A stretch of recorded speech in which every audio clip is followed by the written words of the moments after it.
They're illogical. Yeah, but that's all written by Hollywood writers, okay? And they're using their own thoughts, how it would be. We don't know what these creatures or whatever they are, how they think, what their motives are. Again, like Rob said, we're getting soft disclosure. We're getting fed a little bit at a time, Well, maybe one day they maybe won't have fed us enough information before something bad happens, because I tell you what, the reports of abductions have gone up so much that it is scary. And I can't understand. You had like Dr. Roger Lear, okay, and he had his crew of a couple medical doctors, and they would remove implants, but nobody, after he passed on here a couple years ago, nobody took his place. Nobody even wanted to take his place of removing implants. Why? That's a good point. I haven't heard nobody taking over yet. No. Have you, Sam?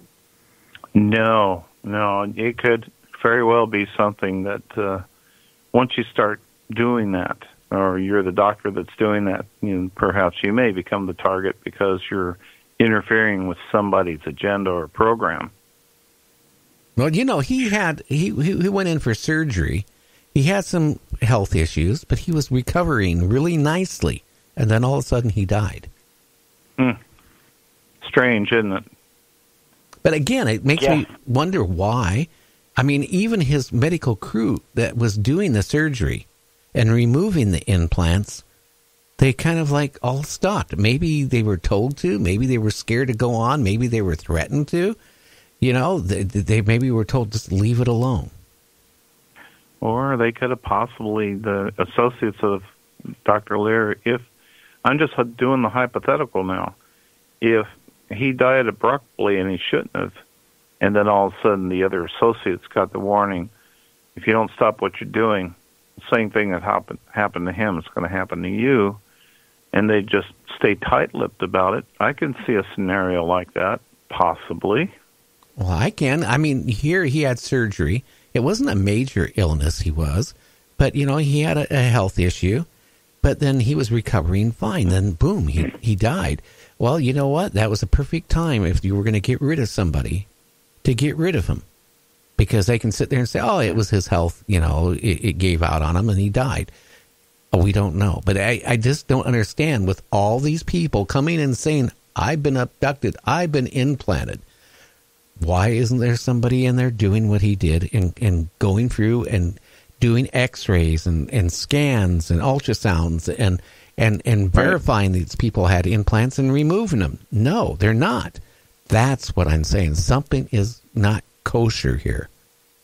So that brings up a question then. You have a group of people that have been abducted, but yet they live to tell about it. They're I guess, the lucky ones. They get implants, or there's just continuous abduction. So obviously they're using them for some other reason other than the ones that are actually taken and completely killed, for a heart, like the one you mentioned earlier, or the cattle mutilation, or where they actually kill you. Yeah. Okay? So there must be some other reason why they're taking the other people and continuously abducting them for some reason. If they're not killing them. That's what we don't understand. But a lot of these people, they're not just them. It's maybe their family, their wife, their children might be getting abducted. I'm hearing that. But, was it Dave Edmonds that removed his implant himself, James? I think it was, wasn't it? Yeah, yes, it was. As a matter of fact, I think his mom seen it, and then she said to throw it away or something. But, yeah, and then they don't like that when you remove them either. It must send off obviously it sends off an alarm. Hey, whatever it is, it's been removed, and that's one way I would say to definitely draw them to you is to remove an implant when they don't want you to. Well, look at Timothy Cullen, perfect example. He had his implant removed. Number 9, implant removal from the late Dr. Roger Lear. His implant is removed.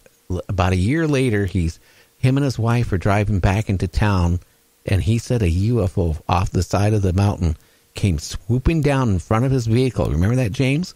Yeah, I do. And went between the cattle fence and underneath the power line, and just swooped by and went by. And, then after the show, because I actually took it a little bit harder on him the last time he was on, because I wanted to find out more. He started texting me, and he goes, I really feel I was abducted, or I'm sure I was abducted again, and maybe I have an implant. Up to then, for the 4 or 5 times he's been on my show, he denied ever thinking that maybe he was implanted again. Now he's really coming, and maybe he realizes he was implanted again. Why would he see a UFO like that after it was removed? He saw a UFO like that the first time. And then about a year later, he sees another one after his implant was removed. Duh, something is up. Yeah, and you know what? It's very bizarre about the phone call. I mean, about when you had him on the air, all the interference that only happened during the show and not when you were talking to him earlier. That was really bizarre. It is. And James, it hasn't that happened every time I've had him on? It doesn't start till I start asking certain questions, and then it all of a sudden kicks in. It's happened every time. I've listened to every show he's been on or been co-host or whatever, and it's happened every time we get to a certain point where I think there's certain buzzwords, and it triggers something from the powers that be or the aliens that be or whoever. And also that last time he was seen that UFO, I do believe his wife or maybe his daughter or both were with him. So the thing is, if they took him, they probably took them too, and probably might have put them implants in them also. We don't know. And they didn't want to find out. I asked Timothy, I said, has your wife wanted to check and see if she was implanted too? No, she doesn't want to. She doesn't want to know. Hey, a lot of people don't want to know. But, you think about that. It is really, really scared about, these implants. Why are they being implanted? What is the reason why they're being implanted? And it seems like, also, I just remembered something. When Dave Edmonds was on, didn't we, when I touched on a certain subject, we were having phone problems with him, too, off and on. Not as severe. Actually, too, the last show and the show before, now, because I remember it, and he was on my show, and I think we had a little bit of problems, too. It seems it coincides with a certain words, certain topics. It seems to have some kind of bizarre static or something, that phones fall out or whatever. But when it comes to a landline, I mean, come on, and a cell phone in the same night, something's going on. And it's not just one show, it's a series of, but just about every show to a certain point, it always happens. Well, it seems like every time I've had a person on my show, it says that they were implanted. Somehow, when I get into certain subjects, then we start having phone issues. And I've noticed that.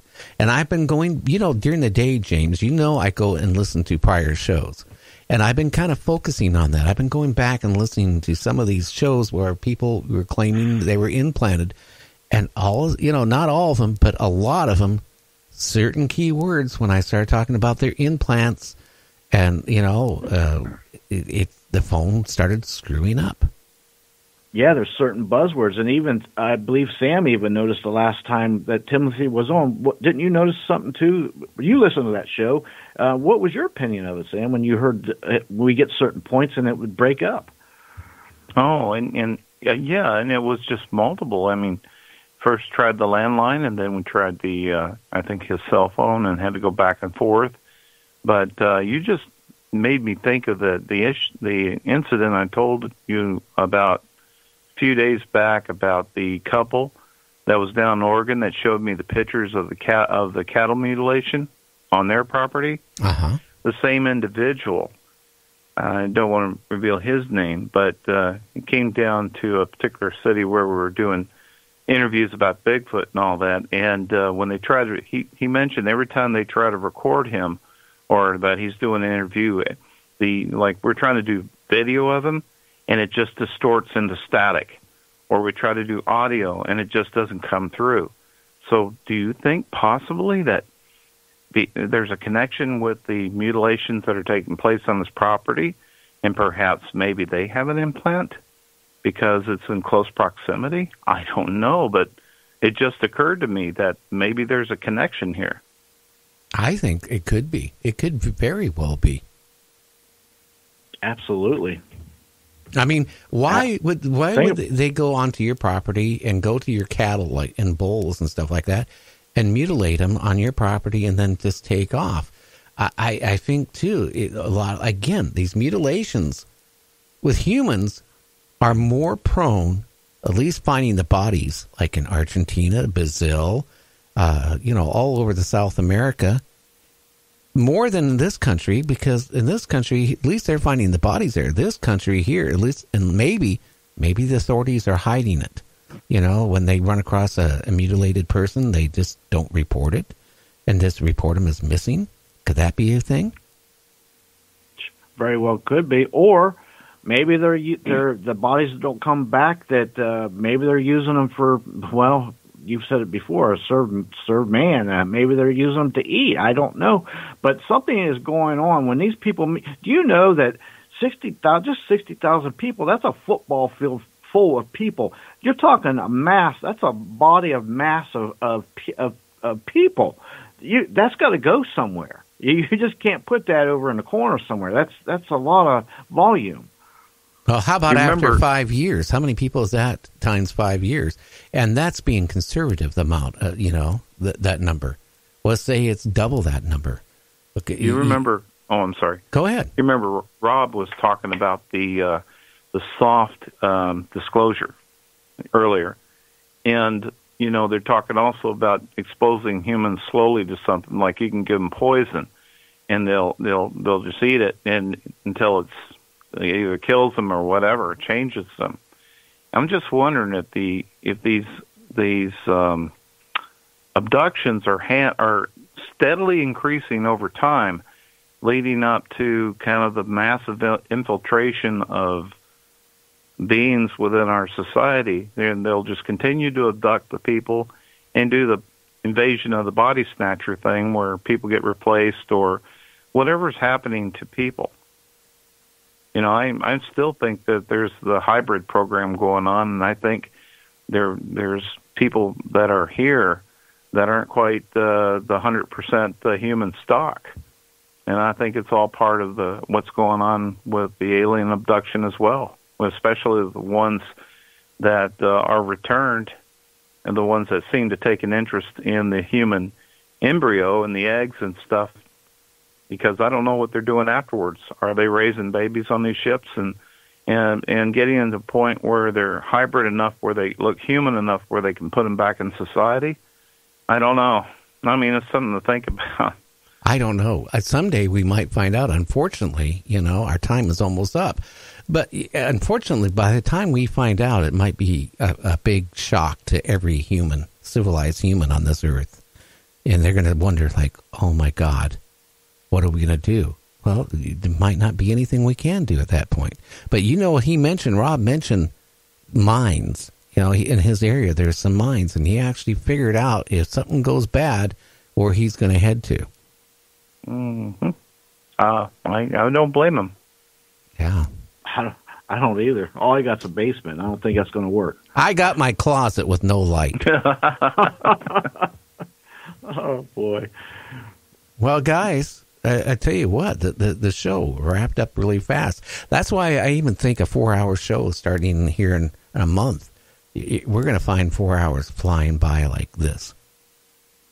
Oh, yeah, of course we will. We've got good subject matter, good guest, and good host. So put those three together, it's a perfect storm of paranormal talk. Yeah, absolutely. I try to bring great guests on the show, and if you've been abducted, or somebody has been abducted, or something strange, and you want to get it out, you can contact us. You can contact Linda at nightdreamstalkradio@gmail.com. That's nightdreamstalkradio@gmail.com. Tell us a little brief story about what your encounter was, be it a UFO or being abducted or ghost or cryptids. We want to hear about it. And, it's a good chance you might be able to come on the show. Well, guys, I guess Sam can't make it tomorrow. So, James, it's going to be just me and you tomorrow. All righty, Sam, have a great night. Gary, have a great night. Everybody, take care, and we'll catch you all on the other side. Bye-bye. Bye. Bye. So anyway, you're listening to Night Dreams Talk Radio.